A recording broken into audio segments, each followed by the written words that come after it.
খরচ করছি, এখন উপায় নাই। ও মালিক, তুমি আমার ছেলেদের ইনকাম সোর্স বের করে দাও। আল্লাহ টপ টপ করে 3টে মেয়ে শিয়ানা হয়ে গেছে, এটা বড় হয়ে গেছে, আডাট হয়ে গেছে। ও আল্লাহ, বিয়ে দেওয়ার ছেলে পাচ্ছি না। মালিক, তোমার কাছে গোপনে আইছে, আমার মেয়েদের বিবাহের ব্যবস্থা করে দাও। এগুলো তো ইমাম সাহেব জানে না, বলতে পারবে না। আল্লাহ, আমার স্ত্রীর আগের তিনটে বাচ্চা হয়েছে সিজারে, আর নাকি সিজার করার উপায় নেই, বার তো গর্ব। মালিক, আমার স্ত্রীকে তুমি নর্মাল ডেলিভারি দাও। এইটা কি ইমাম সাহেব বলতে পারবেন নাকি আপনার বোন নামে? এটা আপনি বলতে পারবেন। ও মহিলা, তোমারটা তুমি বলতে পারবা। কাজে ইমাম সাহেবের দিয়ে দোয়া করানোর দরকার নাই। ইমাম সাহেব ইমামের দোয়া ইমাম করবে, আমার দোয়া আমি করব, আমার দোয়া আমি করব। আর আমি দোয়া করে কান্দাকাটি করে, কান্নাকাটি করে, আমার যখন কান্না আসবে ওই সময় ইমাম মুনাজাত শেষ করে দিয়েছে। আর কান্না না আসলে, চোখের পানি না হলে আল্লাহ দোয়া কবুল করে না। এখন গতানুগতিক সবার সাথে মুখে হাত মুছে ফেলাইছেন, আপনার আসল সময় আপনি মিস করে ফেলাইছেন। আপনার 2 ঘন্টা মুনাজাতের শখ আছে, ওর ভিতরে কান্নাকাটি করবেন, চাইবেন।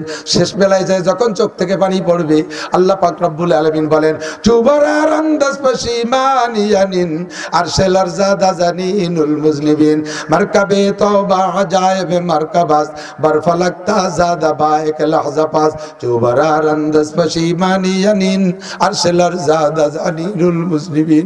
বান্দার চোখ থেকে যখন পানি বের হয়, তখন আল্লাহ পাক রব্বুল আলামিনের আরশের 8টা খুঁটি থরথর করে কাঁপতে থাকে। ফেরেশতারা কে আল্লাহ, এই খুঁটি কাঁপতেছে কেন? তো হাতে থেকে ছুটে যাবে। আল্লাহ বলেন, দুনিয়ায় আমার এক বান্দা তওবা করছে, ওর তওবা আর চোখের পানির কারণে খুঁটি কাঁপতেছে। ফেরেশতারা বলবে, আল্লাহ, এটা থামবে কখন এই খুঁটি কাঁপা? যখন তাকে মাফ করবো তখন খুঁটির কম্পন থামবে। ও আল্লাহ, তাড়াতাড়ি মাফ করে দাও, এই খুঁটিতে হাতে তো ছুটে যাবে, খুঁটি হাতে তো ছুটে যাবে, তুমি মাফ করে দাও। আল্লাহ কয়, তোদের সুপারিশ আমার বান্দারে মাফ করে দিলাম। এই যখন চোখের পানি আসবে তখন, আর চোখের পানি আসবে, এর মধ্যে ইমাম সাহেব মোনাজাত শেষ করে দিয়েছে। তাহলে ইমাম সাহেবের কি দায়িত্ব দেবো আমি? আমার মোনাজাত আমি করবো। কথা বলেন, আমার মোনাজাত। আর মোনাজাত মানে আরবি বোঝেন, উলামা ইকরাম সাক্ষী দেন, না যা ইউনাজি মোনাজাত মানে কানাফুসি কর না, কানে কানে কথা কয়, গোপন কথা, ঠিক না? মোনাজাত মানে কানে কানে কথা, লোকের ভিতরে একটা কথা গোপন বলতে হবে, মুখটারে টানিয়ে কানের কাছে নিয়ে, কানটারে টানিয়ে মুখের কাছে নিয়ে ফিসফিস করে কয় না, এর কয়লে কানে কথা। আর মুনাজাত শব্দের মানে হলো কানে কথা, তার মানে আস্তে আস্তে বলা। তাহলে আস্তে আস্তে মাইকি বললে, সবাইরে নিয়ে বললে কি কানে কথা হয় না? কি হয় কোন দিদি? মুনাজাতই তো থাকে না, মুনাজাতই থাকে না, মুনাজাতের শব্দের অর্থই থাকে না। কানে কানে গোপনে নির্জনে শেষ রাত্রে উঠা, রব্বানা আতিনা ফিদ দুনিয়া হাসানা। ও আল্লাহ, সারাটা দুনিয়া নাকি শুনছি দুর্ভিক্ষ হবে, ইমান ঠিক রাখতে পারবো না, ইমান ঠিক রাখতে পারবো না। আল্লাহ, তুমি অভাব দিয়ে পরীক্ষা করো না, অভাব দিয়ে পরীক্ষা করো না। রব্বুল আলামিন, তুমি রিজিকের প্রশস্ত ব্যবস্থা করে দাও। বাংলাদেশে অভাব দিও না, সিডার সুনামি দিও না, নার্গিস টর্নেডাইলা বুলবুল আমপান ফানি দিও না। ও আল্লাহ, বাংলাদেশে ভূমিকম্প দিও না, ভূধস দিও না, অগ্নিবৃষ্টি দিও না, অনাবৃষ্টি দিও না। আমরা গরিব দেশ, আমাদের দেশকে তুমি সচ্ছল রাখো। এই মুনাজাত হবে সবে বরাতে, এই মুনাজাত হবে সবে কদরে, এই মুনাজাত হবে প্রত্যেক রাত্রে। কথা বলেন ঠিক ঠিক না? আল্লাহ পাক বলেন, ওমাল হায়াতুদ দুনিয়া ইল্লা কালিল। এ বান্দা, দুনিয়ার জিন্দেগি কিন্তু অতি সামান্য। যার যতটুকু হায়াত পাওয়া দরকার ধরে নেন, হয়ে গেছে পাওয়া। বোঝেন নাই? আজকে ফজরের সময় বেঁচে থাকবো সবাই, গ্যারান্টি আছে? আছে, আছে। একটা মানুষ বলেন যে আমি মরবো না, ওই লোকটা এই জায়গায় মরবেন। তালি আল্লাহ কয়, তালি তোরে এনতে জাতি দেবো না। মরবি না বাঁচবি তুই জানিস? তাহলে আমাদের হায়াত যতটুকু এখন বসা পর্যন্ত যে যতটুকু পাবো, পাওয়া হয়ে গেছে, এইটাই ফাইনাল। যেটুক পাওয়া হয়ে গেছে ওটুক তার মারতে পারতেছে না, ওটুক তো হয়েই গেছে। সামনে আর কোনো সম্ভাবনা নাই, ঠিক না? এখন যদি যতটুকু আল্লাহ বাঁচায় রাখে, আল্লাহর কাছে একটু হায়াত চাবো। আমি দোয়া করি এভাবে, আল্লাহ, বিলাসিতার জন্য হায়াত চাই না, দুনিয়াকে অনেক আনন্দের সাথে উপভোগ করব, এর জন্য হায়াত চাই না। হায়াতের লম্বা একটা টাইম চলে গেছে, কিছু ইনকাম করতে পারি নাই, ভুল বুঝছি আল্লাহ, শয়তানের ধোঁকায়, নফসের ধোঁকায় আমি সঠিক আমল করতে পারি নাই। আমার মূল্যবান সময় চলে গেছে। মেহেরবান আল্লাহ, আমারে একটু সুযোগ দাও, আমারে আর একটু সুযোগ দাও, একটু হায়াত দাও। আমি ভোগ করার জন্য হায়াত চাইনি, বিলাসিতা দুনিয়ার জন্য চাচ্ছি না, আমি একটু ইবাদত করার জন্য একটু হায়াত চাই। কথা বলেন ঠিক না? একটু ইবাদতের জন্য হায়াত চাই। আল্লাহ পাক বলেন যত তুমি চাও, তোমার যদি 500 বছরও দেই, সব মিলে আমাল হায়াতুদ দুনিয়া ইল্লা কালিল, এ দুনিয়ার জিন্দেগি অতি সামান্য। ওয়া ইন্নাদ দারাল আখিরাতা লাহিয়াল হায়াওয়ান, মরার পরে যে হায়াতটা আসবে ওইটাই হলো স্থায়ী হায়াত, ওইটাই হলো আখিরাতের হায়াত। ওই হায়াতে তোমার মরণ নাই। দুনিয়া যতদিন বাঁচো তোমার মরতে হবে। কথা বলেন হবে কি হবে না? এবার এই অল্প একটু হায়াতের ভিতরে তুমি কি করবা? আল্লাহ পাক বলেন মান আমিলা সালিহান ফালিনাফসিহি, ও বান্দা, একজনের বোঝা আর একজনের কাঁধে চড়ানো হবে না। আল্লাহ তাজিরু ওয়াজিরাতুম বিজরা উখরা, একজনের বোঝা আর একজনের কাঁধে চড়ানো হবে না। তুমি কেন নামাজ পড়ো না, এই জন্য নাসির সাহেবকে জিজ্ঞেস করা হবে না। নাসির সাহেব কেন অন্যায় করছে, এই জন্য আল্লাহ জামাল কামালকে জিজ্ঞেস করা হবে না। আল্লাহ তাজিরু ওয়াজিরাতুম বিজরা উখরা, ও মহিলা তুমি কেন গুনাহ করেছো, এর জবাব আর এক মহিলার দেওয়া লাগবে না। আল্লাহ তাজিরু ওয়াজিরাতুম বিজরা উখরা, মান আমিলা সালিহান ফালিনাফসিহি, নেক আমল যে করব তার লাভ, নামাজ যে পড়বো তার লাভ, কতক্ষণ রোজা যে রাখবো তার লাভ। তাহলে আমাদের এই মুহূর্তে সবচেয়ে বড় ইবাদত, আমরা পাক্কা প্রতিজ্ঞা, পাক্কা সিদ্ধান্ত নিতে পারি নামাজ পড়বই ইনশাআল্লাহ। কর পাগল রে, আমি যেটা কই সেটা করতে হবে, নামাজ পড়বই, নামাজ পড়বই ইনশাআল্লাহ। ওয়াক্ত পাইলে, এই ইনশাআল্লাহ হলো ওয়াক্তের সাথে সম্পর্ক, নামাজের সাথে না। রোজা রাখবই, কোন কোন? আর মিয়া ফাঁকে ফাঁকে মিস করতেছে শুনতেছি, অনেকেই রাখবা না রে, সুর স্লোগানে মিল হচ্ছে না। রোজা রাখবই ইনশাআল্লাহ। রমজান পাইলে, সুস্থ থাকলে, বাড়ি থাকলে। রোজা ফরজ হওয়ার জন্য 3টে শর্ত: 1 নম্বরে রমজান পাওয়া, 2 নম্বরে সুস্থ থাকা, 3 নম্বরে বাড়ি থাকা। মুসাফির, বাড়ি থাকা মানে বাড়ি না থাকে নগরকান্দার বাজারে থাকলে, ও না, মুসাফির না হইলে। মুসাফিরের জন্য ওয়াইন কিন্তু মারিদান আও আলা সাফারিন ফাইদাতুম মিন আইয়ামিন উখার, যদি আপনি অসুস্থ হন অথবা মুসাফির হন তাহলে আপনার রাখা লাগবে না। তাহলে রোজা ফরজ হওয়ার জন্য 3টে শর্ত। ওই আগেরগুলো তো আকেল বেলা তো হয় লাগবে, ওগুলো জরুরি। এই নগদের উপরে 1 নম্বরে রমজান মাস পাওয়া, 2 নম্বরে সুস্থ থাকা, 3 নম্বরে মুকিম হওয়া। এই 3টে হলে আমি রোজা রাখবো। আর ওই 3টের জিম্মাদারি আল্লাহর কাছে। সেই জন্য ইনশাআল্লাহ সুস্থ থাকলে, রমজান পাইলে, বাড়ি থাকলে, মুকিম হলে আমি রমজানের রোজা রাখবই। তারাবির নামাজ 8 রাকাত পড়বো। হ্যাঁ কি কয়? তারাবি কয় রাকাত? জোর হলো না? 2 বার হাত উঠলি 20 হয়। কয়বার?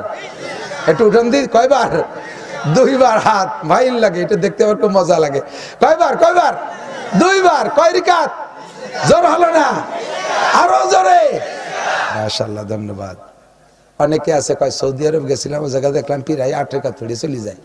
তা তুমিও সৌদি আরব যাও, বাংলাদেশে রয়েছো কে? তুই বাংলাদেশে রয়েছিস কে? এই তুই কয়বার গেছিস সৌদি আরব? সৌদি কি দেখছিস? মুফতি আব্দুল গফফার সাহেব, ইসমাতুল্লাহ কাসেমি, আহমদ শফি সাহেব, সাইকুল হাদিস সাহেব, আমরা বেটারা কতবার গেছি, কতবার গেছি। আমরা তো যাই 8 রাকাত আনলাম না, তুই একবার যে 8 রাকাত আনলি কে? আমরা কতবার গেলাম, আমরা তো আমিন জোরে আনলাম না, তুই একবার যাই আনলি কে? ওই না হজে গেছে, উমরা গেছে, ওই জায়গায় যে শুনে যে আমিন জোরে কয়। এ জায়গায় হানাফি মাযহাবের লোক, এ জায়গায় মসজিদ ইমাম কিরাত ছেড়ে দিলি আমিন। ঢাকা শহরে সাধারণ হয়ে গেছে, সাথে সব আমিন কয়া শুরু করে দেয়, অথচ হানাফি মাযহাবের লোক। তা তুই কি ওই 1-2 বার হজ উমরায় গেছে, ওই আমিন আনতে নাকি নাকি? তা ওই জায়গাতে আরো কত আছে, তা তো আনিস না। রফিয়ার দাইন তো আনিস নেই, ওটা তুই এসিস কে? জানাজার নামাজে আলহামদুলিল্লাহ শুরু করে, তা তুই এসিস কে? জানাজার নামাজে 1 সালাম দেয়, তারে কি এসিস কে? ওটাও নিয়ে আয়। হেরেম শরীফে জানাজার নামাজে 1 সালাম দেয়, আসসালামু আলাইকুম রাহমাতুল্লাহ, 1 বার কয়, 2 বার 2 সালাম দেয় না। তা বাদ দিয়েছিস কে? যেটা যেটা সুবিধা মজা পাও সেইটা না, আমিন করলে একটু আল্টায় তাই তুই। আর তারাবি 8 রাকাত পড়তে পারলি, এবার 12 রাকাত রাতে বাইসে গেছো, সেই জন্য ওটা নিয়ে এসো। আমরা কতবার গেলাম? 5 বার গেছি। আর আমরা গেছি তো খালি হজ উমরা করতে লেগে না, আমরা গেছি এগুলো তদন্ত করতে জন্য। এর গভীরতা কোথায়? মালিকি মাযহাবের, তাদের জন্য জায়েজ। আমরা মালিকি মাযহাবের না, আমরা ইমাম শাফি রহমত, ইমাম আবু হানিফা রহমতুল্লাহ অনুসারী। আমাদের ইমামের নাম ইমামে আজম, সবচেয়ে বড় ইমাম। ইমাম মালিকেরও চাইতে বড়, শাফির চাইতে বড়, আহমদ ইবনে হাম্বলের চাইতে বড়। বিশ্বাসটা আমার সাথে হজে উমরায় চলেন, আমি দেখাই দেবো সিরিয়ালটা কারে কয়। এই যে হেরেম শরীফের মাঝখানে একটা আসলে এই গম্বুজ ছাদ আছে, গম্বুজ সরে যায়। আর এক জায়গা আসলে ছাতি ছাদ, এরকম শাপলা ফুলের মতো বন্ধ হয় আবার খুলে যায়। বিরাট মসজিদ তো, মাঝখান পর্যন্ত অক্সিজেন পায় না, এই জন্য ওই দিয়ে অক্সিজেন কালেকশন করে। তো যেই জায়গা ছাতি ছাদ আছে ওই জায়গা 4টে ছাতি এইভাবে করা আছে শাপলা ফুলের মতো। ওই জায়গা ওয়াল আছে, বাইর দিয়ে ওয়াল আছে। এই ওয়ালের গায়ে একখানে তেনতে লেখা আল্লাহ জাল্লা শানুহু, মুহাম্মদ ইবনে আব্দুল্লাহ, আবু বকর ইবনে আবি কুহাফা, ওমর ইবনে খাত্তাব, উসমান ইবনে আফফান, আলী ইবনে আবি তালেব, এইভাবে কয় সাহাবার নাম লেখা। আশারায়ে মুবাশশারা 10 জন সাহাবার নাম লেখার পরে এই 10 সাহাবাদের নাম শেষ, এরপরে শুরু হয়েছে নোমান ইবনে সাবিত, আবু হানিফা, শাফি ইবনে ইদ্রিস রহিমাহুল্লাহ, মালিক ইবনে আনাস, আহমদ ইবনে হাম্বল। এই 4 জনের ভিতরে 1 নম্বরে আমার নবীর নাম, আমার ইমাম সাহেবের নাম লেখা। সিরিয়াল বড় থেকে গেছে, সাহাবাদের নামের পরেই যে বড়রা শুরু হয়েছে তার ভিতরে 1 নম্বরে ইমাম আবু হানিফা। সমস্ত আহলে হক গোটা বিশ্বের মুসলমানদের ভিতরে 3 ভাগের 2 ভাগ মানুষ হানাফি মাযহাবের। সারা বিশ্বের সমস্ত বড় আলেমদের ভিতরে 3 ভাগের 2 ভাগ বড় আলেম হানাফি মাযহাবের। আমাদের এত বড়রা বারবার মক্কা মদিনা যাইয়া 8 রাকাত তারাবি আনতে পারলো না। তুমি একবার যে ছাগল চড়াতে যাই আর 8 রাকাত নিয়েছো তারাবি, তোরে পাঠাইছি ছাগল চড়াইয়া কয়টা টাকা নেটো ব্যবসা করবি, তুই 8 রাকাত আনছিস কে? তোরে এত কিছু কিনা যা পারবি না তার মধ্যে যাইস কে? তারাবি কয় রাকাত? আসবে ছটি বই বগলে বুখারী শরীফ নিয়েছে, এই যে ভাবি বুখারী শরীফ এর মধ্যে 8 রাকাত তারাবি আছে। 20 রাকাত থাকলে পড়বে নাই তো।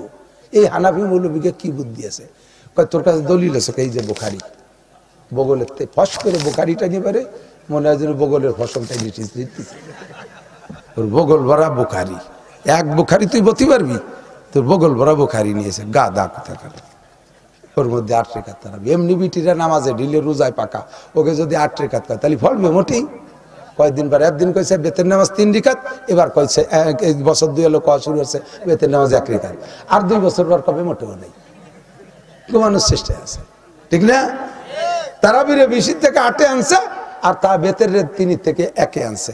এরপরে খালি কমাতে লাগবে, পেশাবে ঢিলা লাগবে না। এই সমস্ত ফালতু কথা বাদ দেন। কমপক্ষে আমরা নগরকান্দা ফরিদপুরের মানুষ অন্য কথায় অতক্ষণ শুনবো না যতক্ষণ পর্যন্ত আব্দুল গফফার সাহেব, ইসমতুল্লাহ কাসিমি সাহেব, মুফতি আব্দুল কাইয়ুম সাহেব, মাওলানা লিয়াকত আলী সাহেব আমাদের সামনে আছে, হেলাল উদ্দিন সাহেব আমাদের সামনে আছে, আল্লাহর রহমতে এগিয়ে মাহমুদ সাহেব আছে, জাফর আহমদ সাহেব আছে। ফরিদপুরে উজ্জ্বল নক্ষত্র হক্কানি ওলামায়ে কিরাম রয়ে গেছে। তাদের উপস্থিতিতে কোন পাঙ্কু এসে আমাদের আট কইল আর কোন পাঙ্কু কি কইলো ও আমরা শুনতে যাব না। ঠিক আছে তো ইনশাআল্লাহ? আল্লাহ পাক কবুল করুন, বলেন আমিন। এই মাদ্রাসার বিপক্ষে তো সবাই এটা কে? এই মাদ্রাসার দরকার কি? বিপক্ষে যারা তারা উঠে আটা দেবে, এখন আমি টের পাচ্ছি।